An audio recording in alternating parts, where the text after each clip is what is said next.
economic mechanisms. So not sure everybody is familiar with optimism mechanism, but it's very simple.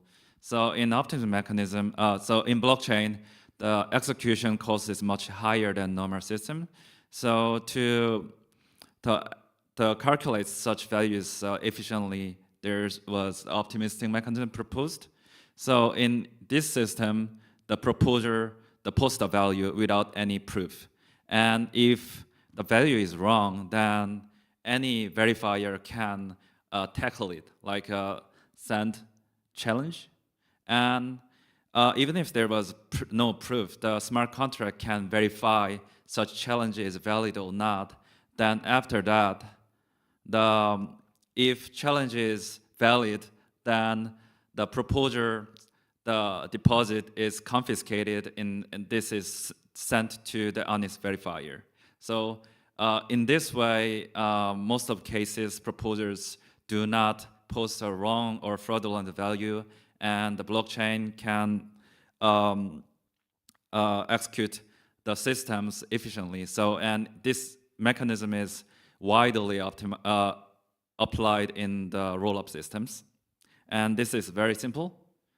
And so optimism mechanism operate under one very simple assumption. That is, at least there's one honest verifier exists. And it looks very simple. But how easy is this assumption? So my question is that, what does it promise to participants, verifiers, proposers economically? So it will take confiscated bond, but how much of the bond will be effectively promised, and how much of the economic profit that verifiers will expect? Because in most of the cases, the only correct values are posted, then why do honest verifiers need to verify? Then also this is related to verifier's dilemma, the so-called. And actually this is not really discussed enough because of centralization. So in optimistic rollups, I only know single fraud-proof case. And that was the optimistic rollup called Chroma. And even if it was only single case, that was caused by the bug of the proposer's code. So indeed, there was no single valid fraud-proof case. So I think it's not because optimistic mechanisms are efficient. I guess it's rather about the centralization of the proposer environment. So previous works were mostly explored the verifiers. So in this to challenge and defend, you need certain amount of the bond. So in previous works like Bolt of Arbitrum or Dave of Courtesy, they explored and analyzed this kind of situation. So if there are many evil verifiers, even if the claim is invalid, then honest proposer will not be able to prepare all the bond to defend all the evil claims. So this was the most of the focus in the previous works.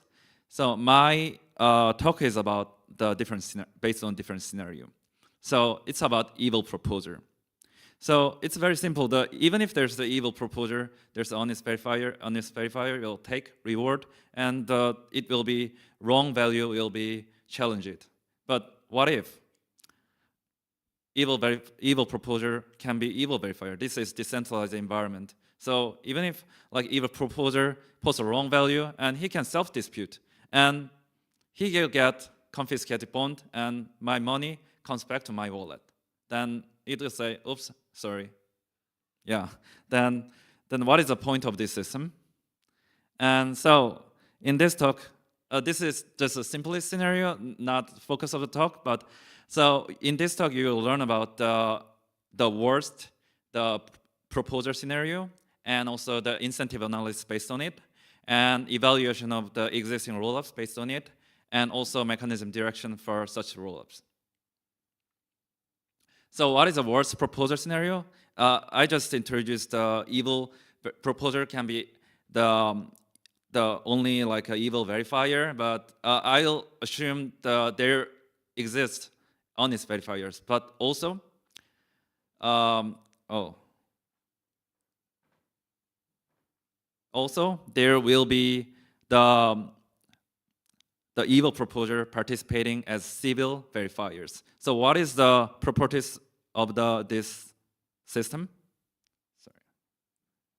So first one is self-funding. The reward comes from the proposer's bond. And second, it's decentralized participation. Anyone can be the verifier. But like some rules have some height risk, but let's say there's a decentralized participation is possible. So proposer also can participate as a verifier as many accounts they have. So when I read these assumptions, the properties as an evil mind, then I can read first property like this. Then that the reward comes from my wallet, then it's originally my money. I should take it back, and then using decentralized participation, I should participate. If there's an honest verifier will participate, then I will also participate to take my money back. So the worst case scenario is like this. So attacker is not just a fraudulent proposer. Proposer will participate as verifier and the civil verifier as much as possible, and the civil verifier will appear only if the honest verifier's transaction is observed. So, it's about mechanism design. What I want to say in this optimism mechanism should be based on this kind of worst case. So security is preparing the worst case. So simply giving all the rewards to the verifier I think it's about optimist case of the optimism mechanism. But what I want to say is that based on this worst proposer case, we can calculate or consider proper parameters for such reward and the punishment. So my early result of this work is presented in the first week of this month, actually, in WTSC.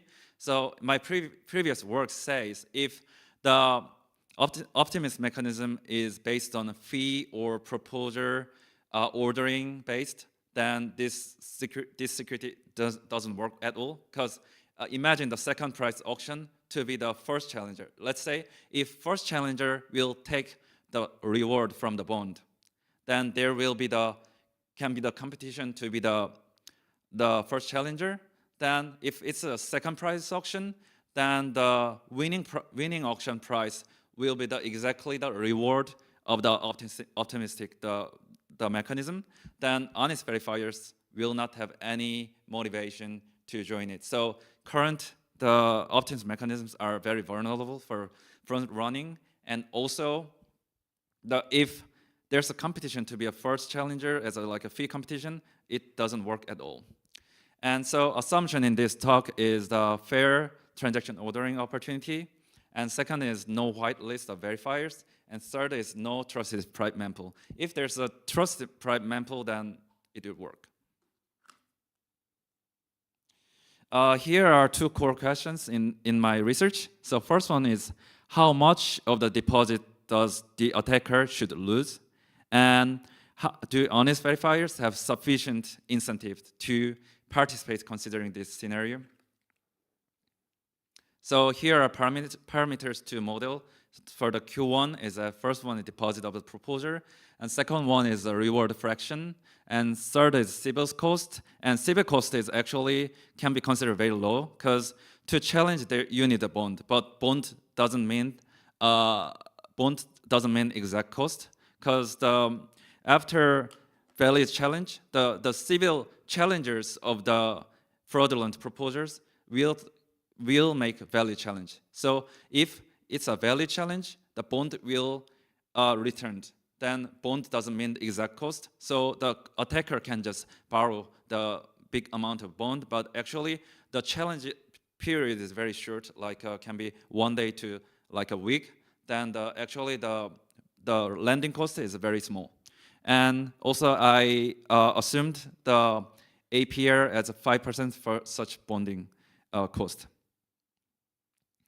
Also, another point is that recently some rules are transiting to ZK fraud proof. But ZK fraud proof also allow the civil civil verifiers. So, and because of the ZK fraud proof, the one example is OP Kailua, the adopted in BOB, and their bond for proposer and challenger is 0.5 Ethereum. That is quite smaller than the rollup systems, and this makes such civil attacks more severe because the borrowing this half Ethereum is very cheap for such a short period. So core mechanism about this consideration, actually it's about alpha. Alpha is the part,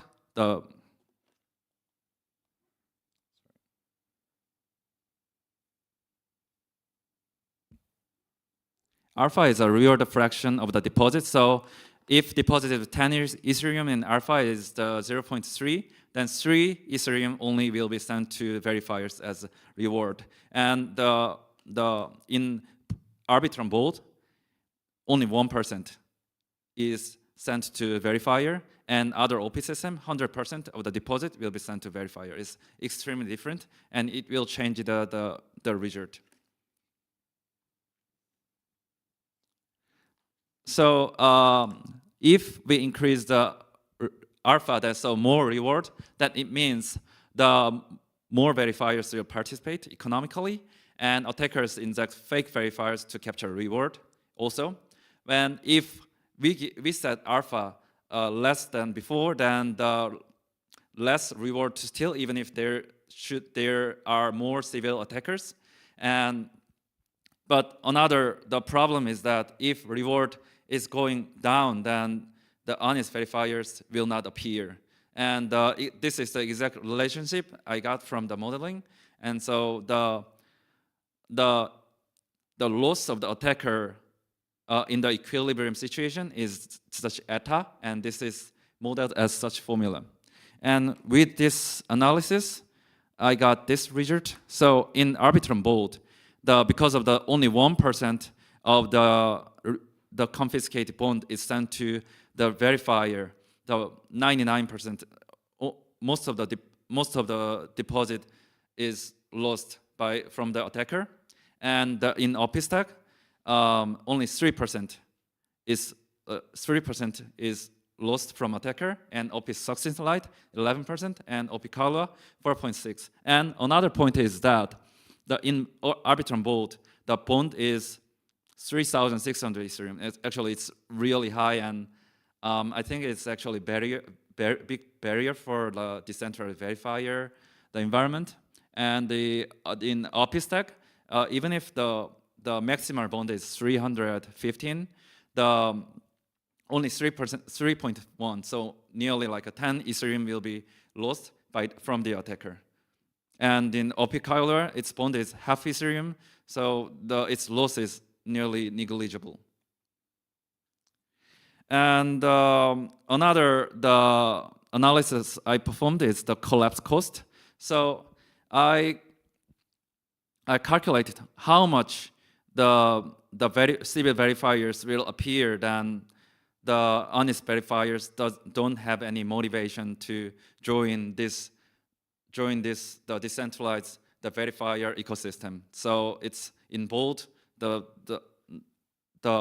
initial bond is very high, so it's very high, and the OP stack 25 Ethereum, and OP success light or Kailua, it's very negligible. So actually this means not their system is easily collapsed, but it's about actually in OP success light or OP Kailua, maybe honest verifiers don't have any economic motivation to join this system unless they have a very crucial app in their L2.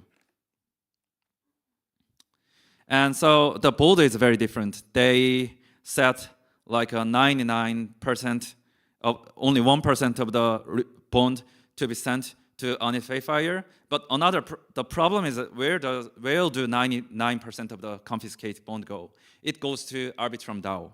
And then I didn't find how the Arbitrum DAO will handle this 99%. But as the first scenario, what if the proposer is operated by Arbitrum and 99% of the confiscate bond called Arbitrum DAO, and actually it's kind of same entity. I mean, I'm not saying like Arbitrum DAO is just a central entity operating the proposer system, but many people doubt that many of DAOs are actually the central entity. So actually, it's very ambiguous. Like 99, where do 99% of confiscate deposit will go? But actually, there was no further proof case. We don't know. And as I mentioned, the small deposit like limits the such design space for motivating honest verifier and also demotivating the proposer. So it's kind of rigid. So how should such proposal should be like improved or changed? So first thing is, what I want to say is a big part of Slashit account, the deposit should be burned. Like why should we give to everyone? Like to suppress attackers to try such a fraudulent proposal. We can like burn like 0.5%, 60%, 70% of the deposit and give rest of it to the attacker. I think we don't need to give such a big part of the deposit to DAO or something, because there's a possibility that DAO is also kind of same entity with the proposer. And also, while modeling, I found that in OP stack, such bisection games make this incentive calculation very tricky. So we don't know like how much of depth of this bisection game in like a general situation. So like honest verifiers will have difficulty to calculate exact like honest the profit of such a situation. And also so assuming the decentralized ZK market is active, then I think it's better to transit to such ZK proof for the clear, the economic calculation, not just for the one-shot fraud proof. And also the lowering the challenge entry barrier like a half Ethereum is good, really good intent, but it actually demotivate honest verifiers. So I think it will be nice to have very low bond required for challengers, but I think at least they should make proposers have a real large bond to do such an attack. So in this scenario, proposers will self-dispute. Then someone can ask, then what is the point? So even if this activity itself doesn't make any really good profit, I think this kind of attacks scenarios can be used with other attacks. For example, like there was a selfish mining by Cubic to Monero. I analyzed it, and Cubic didn't make actually it didn't make any profit. Like the performance was lower than honest mining, but because of this kind of attack, the Cubic got a lot of attention and kind of reputation.